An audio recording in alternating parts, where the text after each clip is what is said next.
Hello guys, I'm going to be making a circuit board today. Here's my printout. So I designed this using Eagle, and it's the AT90PWM316. And I'm using this for a home automation project, where basically you'll be able to control RGB LEDs under cabinets and that sort of thing. And I've never used this chip before, so I'm going to break it out and test it and have a go at programming it. So I'll be doing that in another video, but let's make the circuit board. And just like here are the chips that I've got 5 of these, but there's 3 here, and they are they're SO32s, surface mount 32 pin, and I've never soldered surface mount before, so it'll be quite a good test. But we should start by first of all, I've got a hard surface under here. This is just an old tin, and then I've put a towel on top of it. So from experience, you're best to I've found to use a hard surface. I normally use a mess tin because they're really strong, but this is all I could find today. So I've just got some wire wool here, and I'm going to rough up the surface and remove all this grease. And then I've also got some nail polish remover, which contains acetone. Somewhere on there anyway it says, and that helps to get rid of any grease and other stuff. And then I've got some pure solvent as well, but you don't need to use both of these, just one will do. So I'm just roughing up the surface and getting rid of all the dirt. Probably get rid of that for a minute. So as you can see where I've done that, it's really starting to shine there.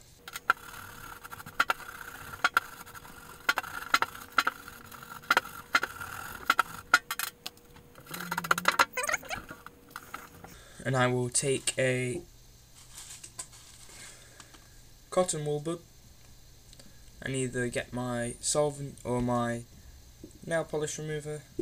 I'm going to use the nail polish remover because it's much cheaper than the pure solvent, and it works just as well. Oh, there we go. So I'll just dip this in once, and then just wipe over the surface. So then that'll get rid of all the grease.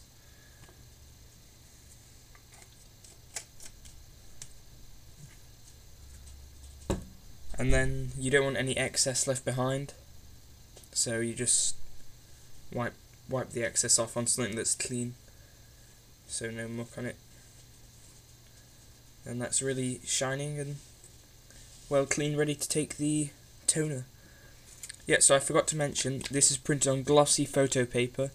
You can't print on normal photo paper. You can either print on UV film, which is like this special film that you put on the PCB, and then you shine a UV light on it, and when whatever's covered doesn't get taken away by the UV light door. I've never done it before.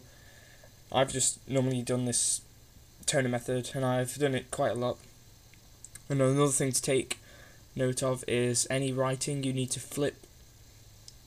I export these as PDFs from Eagle, and then I use a program called Inkscape to edit them together in strips like this, so I save on printing costs, and also to flip any text. There is a way of flipping an Eagle, but you have to flip the whole board, and then you've got to remember if you've got any pins or anything like that, their connections will be flipped.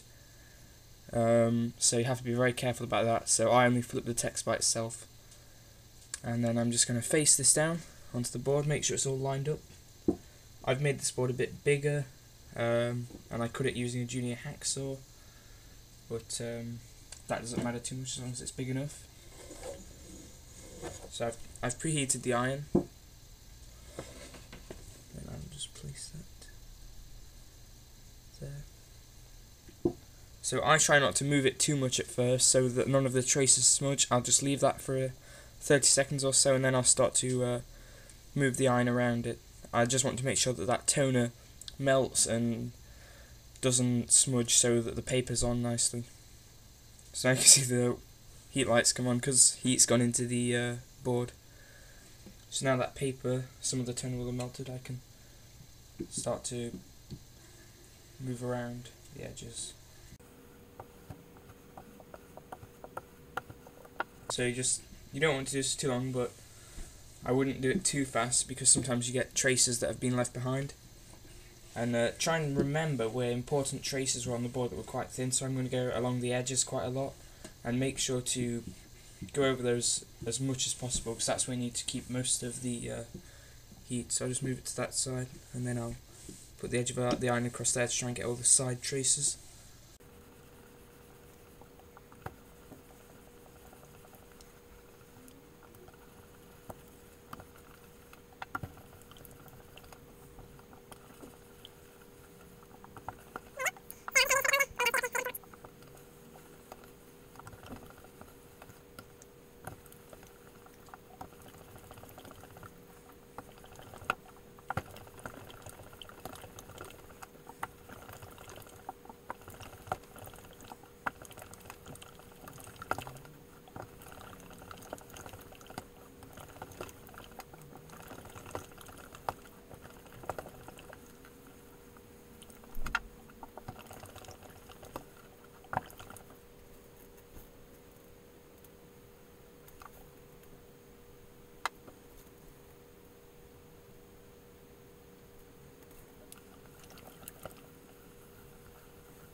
I think we should leave it about there, and that looks like it's going to be okay. So what I've got here is a tub of lukewarm water. So this is going to help to remove the paper without ruining the toner underneath that will have transferred, hopefully. So we just need to leave this to soak for about 10 minutes. So just plop that in, and we'll see how that gets on in a bit. Hello again, and it's been roughly 10 minutes. It's not been too long, but let's see how the board turned out. So I'll just start at one of the corners and slowly peel it back. Oh, looks good, look, see? Toner on the board. So keep putting it back in the water to remove it. We want to make sure it all separates.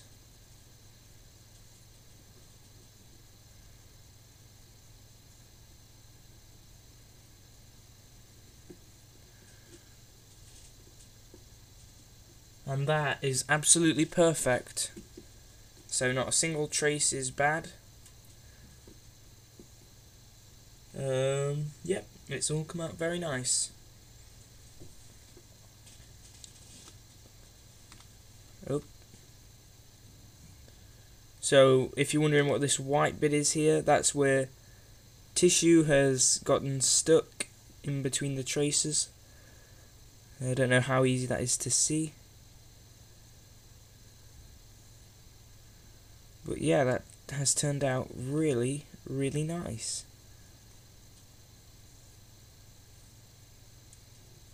So the next process is to etch it. I'll just wave it through the water a bit more to try and get rid of some more of that tissue, because that can block the etchant through the from getting to the copper. So I'll just. It's just cotton wool, bud. I'm just trying to scrape some of the tissue away.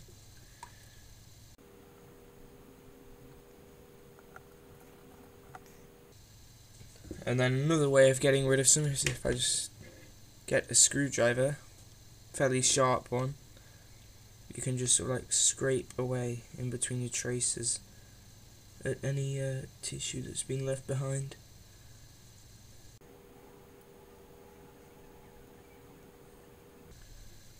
So then we can always get rid of some of that later, but I don't think we can get rid of much more than that.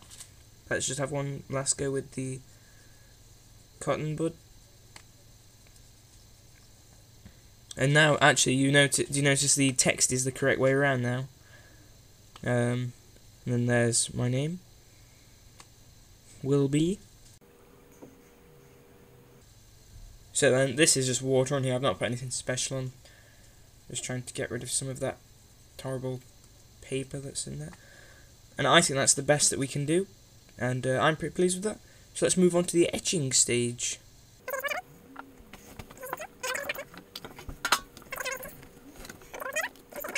So and here's my safety gloves. These are PVC gloves, just to protect my hands from the etching.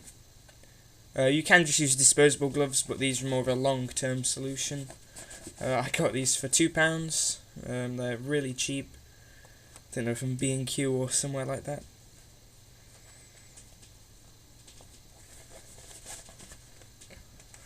So those will just help protect my hands. Let's just move that out of the way. So here's my etchant in a black bag.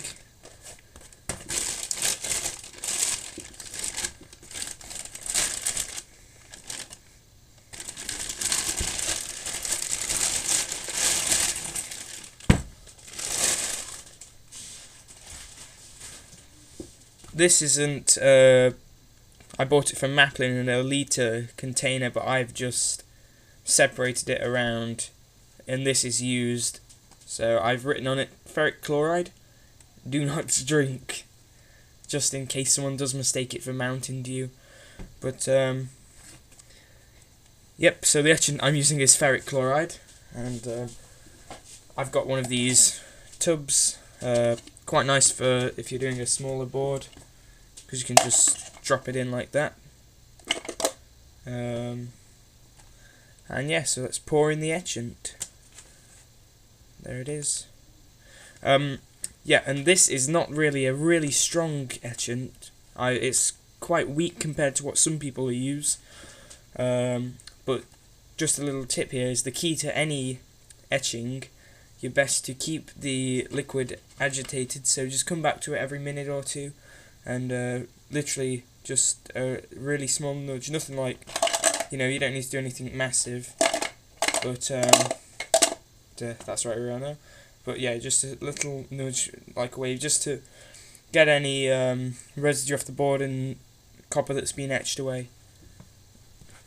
Let's see if I can open this with these gloves on. So let's tip this in.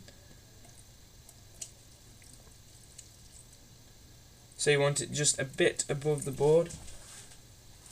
Not too much, but just needs enough room. And that'll do. Put that lid back on. And there it is. So we'll leave that for a fair while for my etchant, because as I say, it's not the strongest stuff.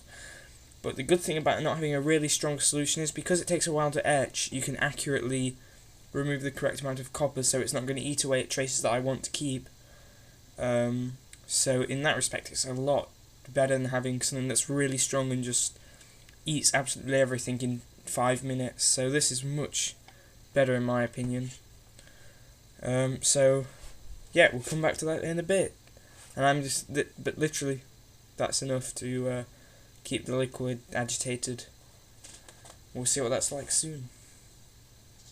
And now it's all done. All the copper's gone. Let's take a look.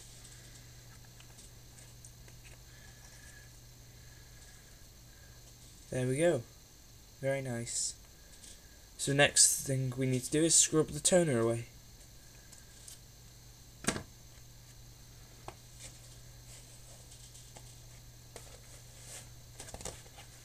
So, and this is just some water that I use to wash all the ferric chloride off, so there's none left behind that carries on etching the copper. And we're going to need some wire wool, and also some soap. There. So we use the soap to lubricate the wire wool as we're scrubbing the tin away, so none of our traces get ripped up. So just put a blob of soap on there. It's just ordinary hand wash, nothing special. And then just scrub it off. Try and do this in front of the camera. And then in case any copper's not left behind, just like thin slivers, you can use an X-Acto knife to cut it away.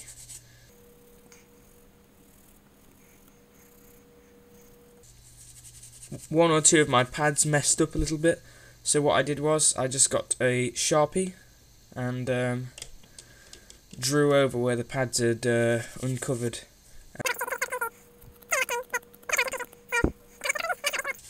So the toner so you need to print it with a laser printer. You can't use inkjet because a laser printer uses a toner cartridge, whereas an inkjet uses ink cartridges. And toner is basically very fine plastic, and then basically melts it onto paper, and then we use the iron to melt it onto this copper board, and then put it in ferric chloride, and now there's our board. Beautiful, very nice.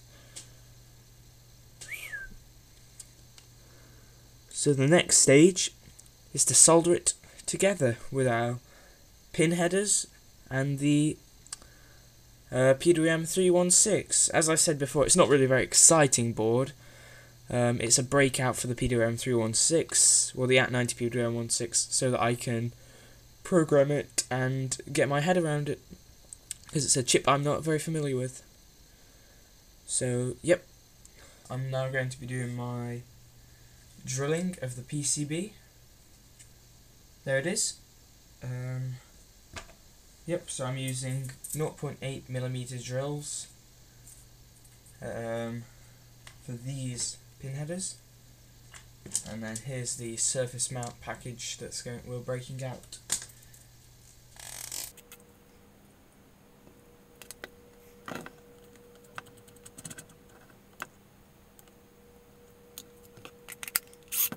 So then there's the drill bit in. See, I've not put it in too far. That's so that it doesn't snap, and I'm not going to push down. I'm going to push the PCB against the drill and put the drill sideways. So hopefully this is all in shot, and then all I'm going to do is start it slowly. This is because I don't have a pillow drill. I would like to get one, but they're not the most important thing at the minute that I need, so I'll start the drill slowly and then speed it up. There you go, first hole. And we'll do that another 31 times.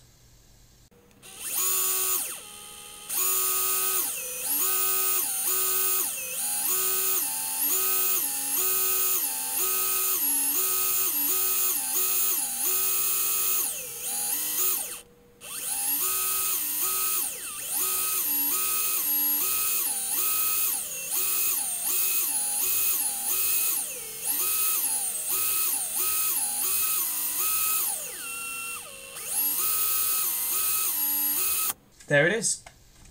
That looks like we've drilled all the holes. Excellent. Woohoo! And we didn't break the drill, because we weren't putting any downwards force on it. Put that over here. And then this is the moment of truth. Let's see if our pins all go in.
There we go, that's all of them.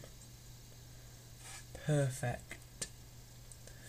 See, what you've got to think about is when you do these big 16-way pins, your holes have got to be perfectly lined up with that pin pitch, and as you can see it's a bit curved there. This one's better, but that should be okay because I can bend them out on the breadboard. And we're about ready for soldering. So my soldering iron's been preheating whilst I've been doing that. And yeah, so let's solder it all up.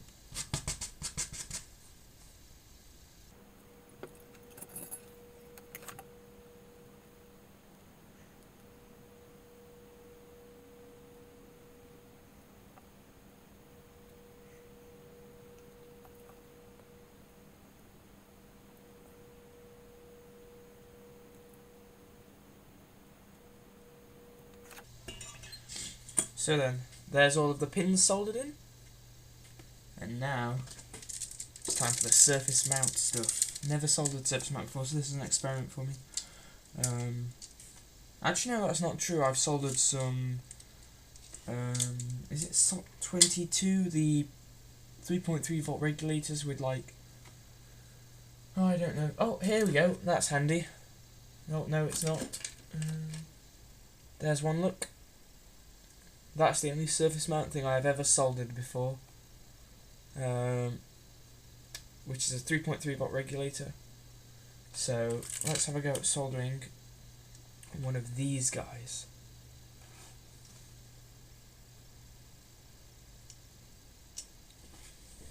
Alright, I've realised my camera's on low battery, so we'll have to do this quick. So what I'm going to do first is tin the SMD pads.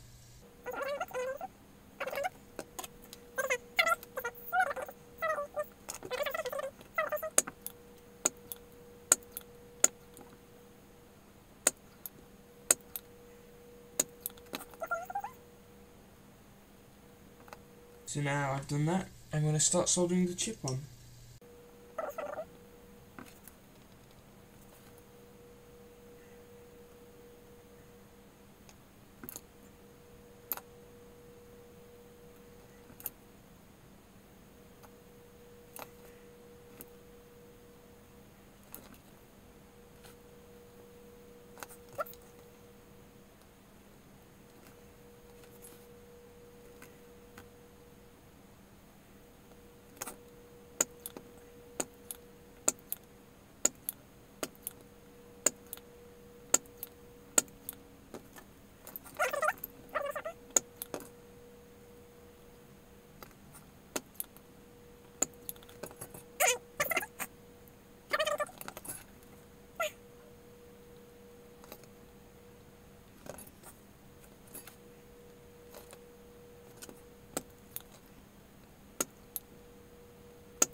Anyway, it's finished. It's perfect.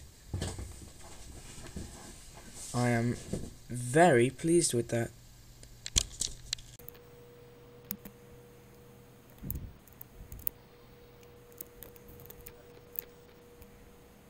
That has turned out very nice indeed.